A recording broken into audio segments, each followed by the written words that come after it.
जय जगन्नाथ केमिति अछन आपण माने मु स्नेहा डेली लाइफ को आपण मानक स्वागत। आपण माने देखि पारुथिबे मु आज दही भल्ला बनैछि। ए दही भल्लाटा खाइबा को बहुत बड़ा टेस्ट लागे। जहां को मीठा दही भल्ला खाइया को भल लागे ताले आपण माने एटा निश्चय थरे घरे ट्राई करंतु, देखिबे बहुत बड़ा टेस्ट लागो। ता पई मु एठी बिरी डाली नैछि। बिरी ए डाली रे मु पानी पकई देछि। पानी पकई देकी मु 5 रु 6 घंटा पूरा ताकू बतुरिया को छाड़ देछि। काहेकि ना हम डालीटा जिंती भल करी बतुरी जिवो, बतुरी गले ही हम ग्राइंडिंग करिया को सुविधा हबो। ता बतुरी देकी ताकू भल भाबरे मु ताकू धोई देछि। आपण मान देखि परथुबे एटी भल भाबरे ताकू बतुरी देला परे 5-6 घंटा हेगला परे ताकू भल भाबरे धोई देकी मु रखिछि। तापरे गोटे ग्राइंडिंग जार रे ताकू एमती छाणी की दबो। आपण माने चाहिले पूरा छाणी की रखि देथिबे। एमती ग्राइंडिंग जार रे एमती पूरा पानी न देकी खाली पूरा छाणी की देबे। देला परे मु कोन करछि ना एठी आपण मानु देखौछि, देखि परथे बरफ रखिछि। बरफ आउ ताधर पानी पकेकी रखिछि। आपण माने एमती ग्राइंडर रे मितर ग्राइंडिंग करछन्ती बरफ आउ तार पानी अल्प देई ग्राइंडिंग करंतु। देखिबे आपण मानकर ग्राइंडर भी अटकट हबनी कि होछि बिरी भी पानी हेकी बाटी हबनी, पूरा मोटा मोटा हेकी बाटी हबो। आपण माने एबे देखि परथे मु केते मोटा हेकेडा बाटी हेछि। आपण माने देखले ही जानि परथे जे केते मोटा एटा हेतिबो। आपण माने मेतले बिरी बाटुचन ना एमती बरफ आ बरफ रो पानी देकी बाटंतु, देखिबे बिरी बढ़िया मजारे बाटी हबो। आ बिरी पूरा मोटा मोटा हेकी बाटी हबो। ग्राइंडिंग जार भी गरम हबनी कि अटकट हबनी। तापरे मु सब जांग बाटी देछि। बिरी को बाटी देला परे मु ताको एठी 5 रु 10 मिनिट पूरा भल्ल करी ताको फेणै देबे। जेमती से पूरा भल्ल करी फेणी हे जिवो। 5 मिनिट रु 10 मिनिट पूरा फेणै देबे। आपण माने गोटे डायरेक्शन ने आपण माने फेणै देबे। एबे 5-10 मिनिट मु फेणै देली। फेणै देला परे आपण माने देखि परथुबे केते मोटा हेकेडा बाटी हेछि। भाबुथुबे मु बरफ आ पानी देकी तो पानी हेजिवो, जमारू भी पानी हबनी। तापर मोटी पानी रे पकेकी आपण मानु देखौछि, देखुथुबे एटा फुलुछि माने ऊपर को भासुछि, माने जानिबे भल्ल करी एटा फेणी हेइछि। आपण माने कोन करिवे ना तादेबे लूण स्वाद अनुसार पकेइ देबे। जेतिके हमर लूण दरकार हेति पकेइ देबे। आ एठी मु गोटे चमच जीरा, छोटो चमच रे गोटे चमच जीरा देछि। आ अदा गोटे छोटो खंडे अदा को एमति ग्रेटिंग करिके पकेइ देछि। आकु सब भल्ल करी फेंटी देबा।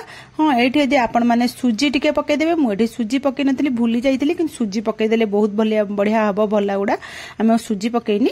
तापर आमे कोन करिना हेठी गोळी देला परे आमे तेल गरम करिया बसिते। तेल जळ गरम हे जिवो, आमे हेतरे गोल गोल करके एमति बरा गुडा पकेकी आमे ताको बरा जेमि छाणंती आपण माने सेमति ताको छाणी देबे। कढ़ई रे जेतिकी जागा धरिबे आपण माने सेतिकी ही पकेइबे। पकेकी ताको एमति लेउटे की मीडियम फ्लेम रखिकी ताको छाणी देबे, जेमति सेतरे गोल्डन कलर पळे आइसो। आ बेसी कढ़ा करी ताको पोडिला भलिया छाडीबेनी। एतिकरू आपण माने ताको एमति काढी देबे। काढी देला परे मु एठी गोटे गरम पानी गोटे जागा रखिछि। गरम पानी रे से बरा गुडा आनी जो छाणीबे, जो बरा गुडा आनी ताको गरम पानी रे पकेइ देबे। गरम पानी रे पकेकी ताको सब जांग बरा को छाणी देछि। तापर ताको गरम पानी पकेकी बतुरेकी आधा घंटा पई छाडी देबे। 20 मिनिट रु आधा घंटा पर छाडी देबे, जेमि से बरा भितरे भल्ल करी सब माने ये गुडा को मिसी जिवो। पानी गुडा पूरा बरा गुडा भल्ल करी फुली जिवो। तापर मैं एठी आ गोटे जागा नै सेतरे दही नै जाइछि। एठी दही एमति नै जिवे। दही नै कि हम दादरे कोन करे चीनी पके देछि। चीनी आपण माने देखिकी पकेबे, जेतिकी मीठा दरकार चीनी पके देबे। चीनी पके देके दही आ चीनी को भल्ल करी फेंटी देबे, जेमि चीनी गुडा को दही संगे भल्ल करी मेल्ट हे जिवो। एबे देखि परथुबे हम दही आ चीनी भरले कि पूरा मेल्ट हे गेलानी। मडी फेंटी दउची।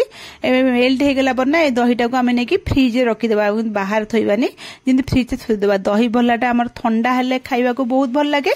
हेतु मडी देखंतु फेंटी हे गेला पूरा मु ताकू नेके बे फ्रिज रे रखि देबी। तापर एपटे देखंतु हमर आधा घंटा भी हे गेलानी। हमर बरा गुडा भी फुली के देखंतु देखि परते कि फाटी जाउची। पूरा बरा गुडा पूरा पानी पूरा अब्जॉर्ब कर देलानी। हमें कोन करे ना एबे कोन के ताकू कोन करबे ना एबे दहीटा को भी हमर फ्रिज रखले ठंडा भी हे जाईची। ताकू काढी देबा। काढी देके ए जो बरा गुडा को चिपुडी के हाथ रे पानी रखिबेनी। पानी को चिपुडी देबे। बेसी जोर चिपुडबे न बरा गुडा फाटी जिवो। एमति हल्का हल्का हाथ रे चिपुडीबे। चिपुडी के से जो दही रे हमें पके देबा सब जांग। हमर बरा गुडा पूरा सॉफ्ट थिबो ना, आपण माने धीरे धीरे चिपुडीबे हल्के की, नले सब फाटी जिवो। देखंतु मु सब जांग चिपुडी के दही रे पके देइछि। तापर हमें कोन करे ता ऊपर आउ टिके दही एमति पके दी, ताको एमति बुडीला भले रखि देबा, जेमि सब जांग से बुडी जिवो। आउ दहीटा को जेमि से ऑब्जर्व कर देबो। तापर ताको नै कि हमें कोन करे ना आधा घंटा फ्रिज रे आउ रखि देबा, जेमि से दही से भितर को से टाणी देबो। देखि परथुबे दही रे पकेला पर केडे केडे हे के से फुली गेलानी। दही गुडा टाणी नै गेला। जो चिपुड देइतले सुखी आइला ना, दही फेर टाणी नेला, फेर से बड़ बड़ हे गेला। तापर आम ये आपण मानक बाढ़ी देखई दौचे आपण मैंने देखिपे देखिले ही जापर एटा केते टेस्ट होइतबो जहाँ को मु कहिछि ना जहाँ को मिठा दही बल्ला भल लगे खाइबे ताले से माने एटा निश्चय ट्राई करंतु देखिबे आपण मानक बहुत पसंद आसीबो बहुत बढ़िया लागिबो खाइबा पे आ सत्तरी बेटा बहुत बढ़िया टेस्ट आपण माने जतले राग दही बल्ला खाई खाई विरक्त लागुतबो ताले थरे एमती मीठा दही बल्ला भी बनै के खांतु देखिबे बहुत बढ़िया टेस्ट लागिबो भलो लागिले मो चैनल को लाइक शेयर सब्सक्राइब निश्चय करिवे कमेंट माध्यम रे मते निश्चय जणेबे आज रेसिपी टी केमिति लागिला तापरे मु एठी कोन करछना टिके इमली चटनी ऊपर पकई देछि आ एटा ऑप्शनल आपण माने चाहिले पकई परिबे नॉन नाही एटा स्किप कर देबे किंतु इमली चटनीटा पकेले टिके भल लागे आ एठी तापर मु एठी जो ग्रीन चटनी टे पकई देछि ग्रीन चटनीटा आपण समस्त को पसंद लागेनी मते भी एटा पसंद लागेनी किंतु मु सजिया पई खाली देखिया पई सुंदर लागे बोली टे पकई देछि किंतु आपण माने प्रथमे टिके पकई ट्राए करेंगे भल लगे पकई खाइबे नन ताको स्किप कर देबे ता ऊपर आमे टिके जीरा गुंड छिंची देबे